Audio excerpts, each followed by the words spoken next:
waxay ila tahay Soomaaliya meel aad u qurux badan insha Allah tacaala ay ku wajahan tahay especially waqtigii markaan ka baxnay dagaaladii iyo burburkii insha Allah yani cilmi badan oo la soo kasbaday iyo arday badan oo hada arkirtaa jaamacadaha laga soo wada baxaayo iyo ardayda dhamaantood cilmi weyn ay soo qaateen alxamdulillah marka waxa u wajahsanahay meel aad horumar fiican leh waxaan u baahanahay only the bush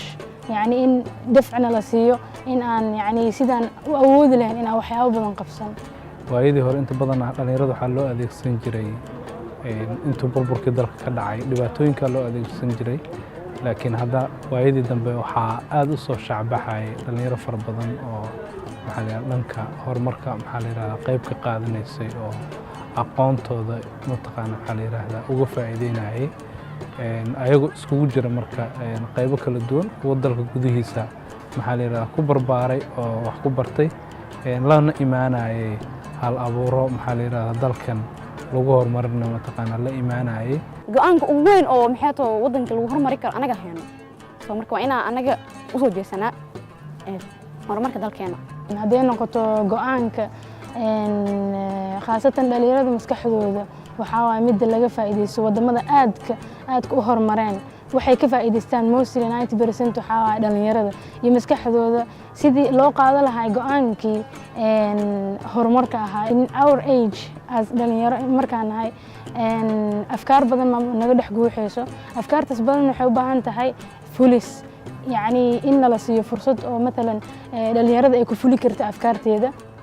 hadda anaga dadka waayelka ka masuugeen dalka dhisan sababtoo ah dadkaas fikirran ka sugayna sax waay laakiin xoog anagana la sugaa waa inaan marka anaga dalkeena horumarina sidii marka aan ku horumarin lahayn processkeedii waa inaan guba galnaa waa inaan macnaha soo ikhtiraacnaa wixii la rabay la maskaxdii iyo xoogii anaga hayno soo marka waxaan ugu qayb qaadan karnaa inaan marka hore fikirkii keeno kadibna aan aniga iskaashano gacmood jir wax gooyaan حتى عدد aan la qiyaaso waxa la yiraahdaa 75% door حتى aan la qiyaasi karin ka qaadan karaan wadanka dibadhiskiisa oo wax walba waa dadkii maanta qaban lahaay xoog energy badan lahaay hadii ayaga kaalimo la siiyo macnaha la garab qabto wax la tuso waa dadkii wadanka horumar lahaay haddaba aan u jeedno qayb fara badan oo kamid ah maamulada hadda dhismaayo waxaa ku jira xubno far badan oo dhalinyaro oo baarlamaan ku jira iyo golaha wasiirada mataqaana waxaan lahaa ku jiray gabi ahaan waxaa la dhigi karaa dadka ugu badan ee hadda maamul goboleedyada hadda sameysmay waxaa ka qayb galaya mataqaana dhalinyaro ay ahaayeen marka maasha Allah meel fiican aan isleeyahay hadda way maraysaa inta yartay harsanna nabadgelyada iyo maxaa la yiraahdaa arrimahaas la xiriira hadday imaadaan